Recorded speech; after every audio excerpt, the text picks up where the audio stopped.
Mari kita ngobrol filsafat. Halo, halo. Ya, halo. Halo guys. Halo semuanya. Wih, udah pada kumpul semua nih. Udah pada siap belum nih untuk mulai pembahasannya? Siap, siap. Siap 86. Siap Dan. Yuk dimulai sekarang. Upur ikan lele dang ojo kesuwen. Ayo dimulai sesi pertama nele. Ngobrol filsafat. Mel, seberapa tahu kamu tentang filsafat? Belum terlalu paham nih tentang materi filsafat. Guys, sekarang kita akan berkenalan dengan yang namanya filsafat. Sini aku jelasin. Filsafat itu mempelajari tentang perkembangan historis dan pemikiran filosofis dari berbagai tokoh filsuf yang ada di dunia. Oh, begitu. Lalu dari mana ilmu filsafat itu berasal? Nah, pertanyaan yang bagus. Jadi gini, ilmu filsafat berasal dari zaman Yunani kuno, berlangsung kira-kira dari abad ke-6 sebelum Masehi hingga awal abad pertengahan, atau antara 600 tahun sebelum Masehi hingga 200 tahun sesudah Masehi. Berarti ilmu filsafat sudah ada dari zaman dahulu ya? Mau tanya lagi dong, siapa yang menciptakan ilmu filsafat sih? Kalau yang menciptakan filsafat itu namanya Thales. Beliau juga disebut sebagai bapak filsafat, atau dalam bahasa Inggrisnya the father of philosophy. Nah, kurang lebih gitu. Apa ada yang masih kamu belum paham? Udah lumayan paham nih tentang ilmu filsafat. Alhamdulillah, kalau udah lumayan paham. Gantian, aku tanya kamu ya Mel. Ya boleh, mau tanya apa nih? Tokoh filsafat siapa yang paling familiar dan sering kamu dengar? Tokoh filsafat yang sering aku dengar dan familiar antaranya yaitu tokoh filsuf Aristoteles. Bisa dijelaskan siapakah tokoh filsuf Aristoteles itu? Aristoteles lahir di kota kecil yang bernama Sagira pada tahun 384 sebelum Masehi. Ini merupakan dari kota semenanjung Kalkindi. Aristoteles hidup di lingkungan yang mendukung kreativitas dan kebudayaan yang intelektual. Fact sedikit kalau Aristoteles itu merupakan murid dari Plato. Namun ia menolak pemikiran dari Plato, memulai filsafatnya sendiri. Oh, jadi Aristoteles ini merupakan murid dari Plato. Namun, kenapa Aristoteles menolak pemikiran yang digagas oleh Plato?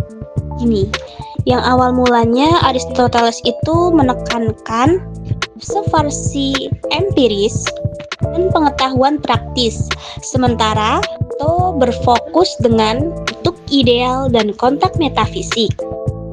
Keduanya memiliki sebutan atau julukan masing-masing. Itu Aristoteles disebut dengan Bapak Ilmu Pengetahuan, sedangkan Plato yang disebut dengan Bapak Ilmu Filsafat. Wah, keren. Walaupun ada sedikit perbedaan pemikiran di antara kedua tokoh tersebut, mereka tetap menunjukkan kehebatannya masing-masing. Ngobrol filsafat. Kira-kira kita mau bahas apa ini? Membahas tentang filsafat tentunya. Yap, sekarang kita mau membahas tentang salah satu tokoh filsuf yang sangat mempengaruhi perkembangan manusia. Kalian tahu nggak sih kalau ada seorang filsuf yang berasal dari Jerman yang dianggap sebagai tokoh filsuf kontroversial pada zamannya? Belum tahu sih. Emang siapa tokoh tersebut? Iya, memang siapa sih? Tokoh tersebut bernama Martin Heidegger, seorang filsuf Jerman dari abad ke-20. Beliau lahir pada tanggal 26 September 1889 dan wafat pada tanggal 26 Mei 1976. Fun fact sedikit nih, jadi sebenarnya Martin Heidegger ini adalah seorang filsuf asal Jerman. Ia menempuh pendidikan di Universitas Freiburg di bawah Edmund Husserl pengagas fenomenologi, dan kemudian pada tahun 1928 beliau menjadi profesor di Jerman.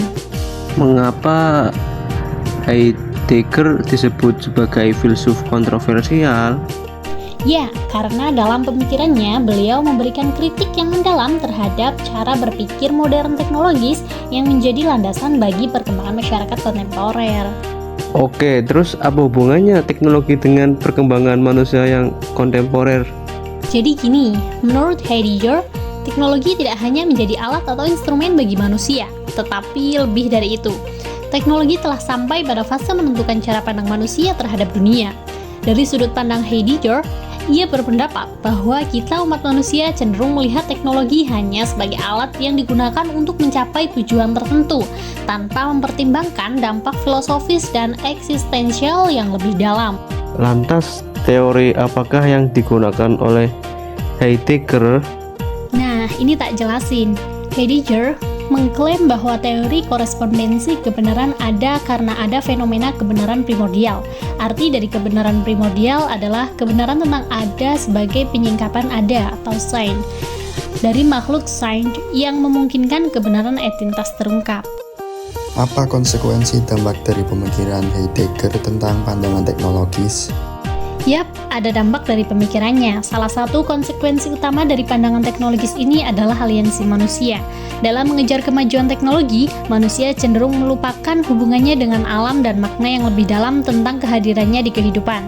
Heidegger menunjukkan bahwa kesadaran akan keterbatasan manusia dan ketergantungan mereka pada alam semakin terkikis oleh dominasi teknologi. Manusia mulai kehilangan makna dalam kehidupan manusia itu sendiri. Oke, apakah ada solusi cara untuk menghadapi tantangan dari pemikiran Heidegger tentang dampak dari pandangan teknologis? Yap, ada solusinya. Heidegger menawarkan konsep desain. Heidegger menyarankan agar kita kembali kepada pengalaman otentik, di mana kita dapat merasakan kehadiran diri sendiri dalam hubungan yang lebih intensif dengan alam dan sesama manusia. Oh gitu, oke, sekarang aku baru tahu kalau ilmu filsafat tidak hanya membahas pada aspek prasasti atau artefak saja. Ya, ternyata filsafat juga mencakup dari segi perkembangan teknologi yang sudah dibahas dari zaman dahulu, dan sekarang pemikiran dari tokoh filsuf itu nyata terjadi dalam kehidupan manusia di zaman yang mendatang. Ya begitulah, gimana nih sekarang? Sudah jelas kan? Sudah. Ngobat, ngobrol filsafat. Oke, sekarang kita lanjutkan pembahasan materi tentang filsafat yang sebelumnya sudah kita bahas di part 1 dan 2. Wah, terbaik men. Sip. Gas kuy. Sekarang kita mulai pembahasan materinya yuk.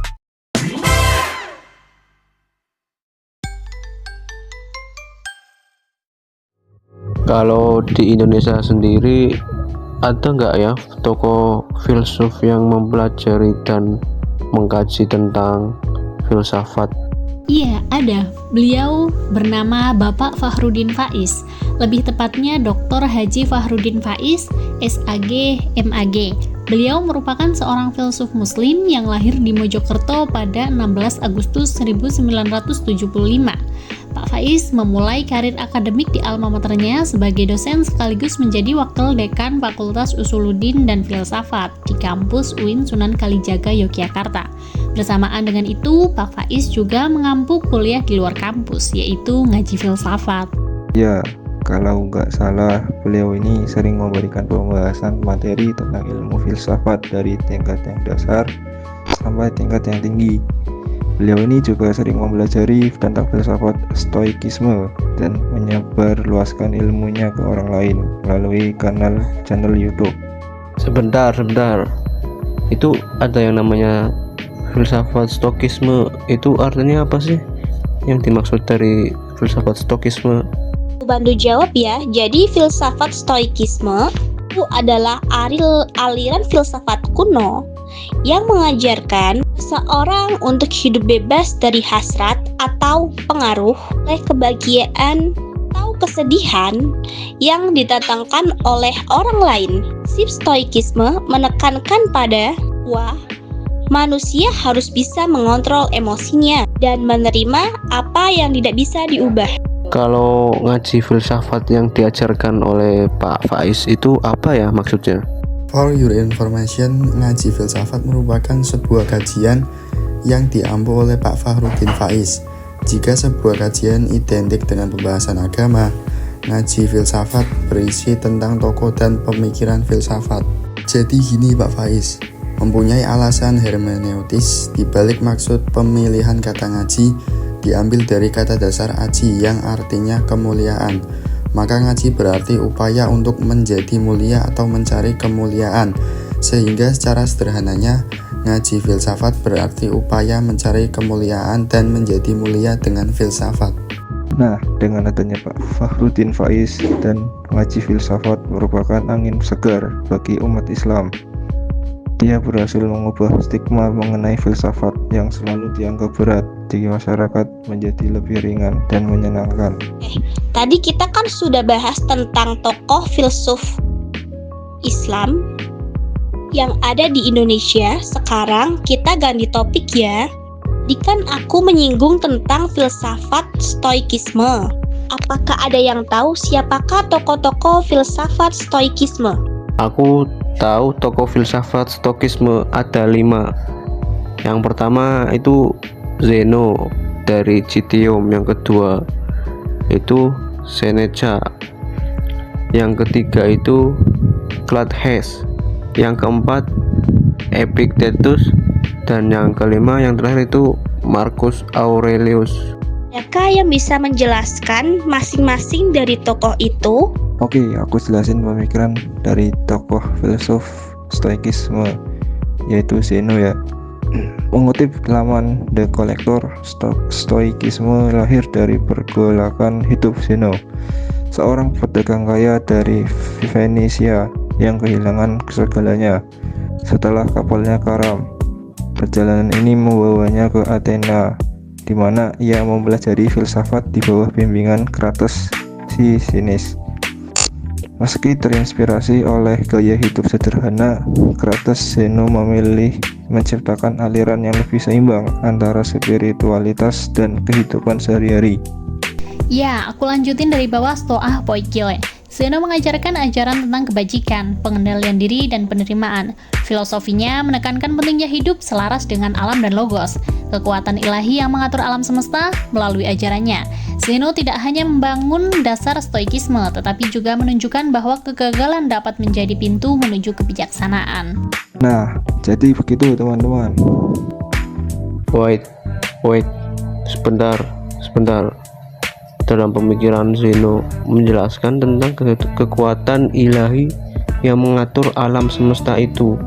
Maksudnya itu gimana sih?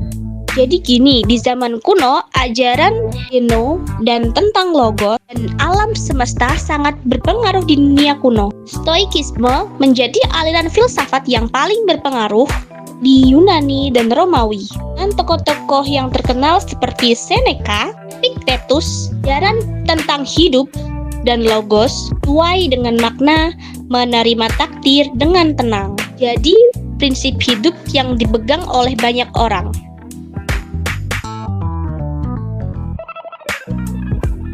Apakah ajaran Zeno tentang logos hanya digunakan pada zaman kuno saja?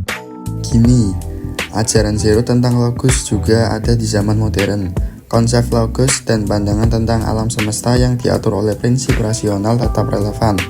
Prinsip-prinsip stoik tentang pengendalian diri, kebijaksanaan, dan hidup sesuai dengan alam diaplikasikan dalam berbagai bidang, termasuk psikologi dan pengembangan diri. Stoicisme memberikan pandangan yang mendalam tentang bagaimana menjalani hidup dengan bijaksana dan tenang di tengah berbagai tantangan. Yap, betul. Zeno dari Citium juga memberikan kontribusi besar dalam pengembangan filsafat melalui konsep logos dan pandangannya tentang alam semesta. Ia melihat logos sebagai prinsip rasional yang mengatur segala sesuatu, dan alam semesta sebagai organisme hidup yang diatur oleh hukum-hukum rasional. Ajaran Zeno tentang hidup sesuai dengan logos dan menerima takdir dengan bijaksana menjadi landasan penting dalam stoicisme, dan pengaruhnya tetap terasa hingga saat ini. Oh, Jadi pandangannya itu tidak hanya memberikan pahaman tentang alam semesta, tetapi juga panduan tentang bagaimana menjalani hidup dengan kebijaksanaan dan ketenangan. Iya betul. Oke, jadi begitu ya teman-teman. Nah, sudah kita bahas materi filsafat secara spesifik tentang materi kritik filsafat. Gimana? Apakah sudah paham semua tentang materi yang sudah kita bahas bersama? Sudah. Oke, gaskuy. Kesimpulan yang dapat kita ambil yaitu bahwa filsafat adalah pekerjaan yang muncul dari pemikiran. Ada yang mengartikan filsafat sebagai konsep dasar guna mengenal kehidupan sebagaimana yang dicita-citakan dan sebagainya.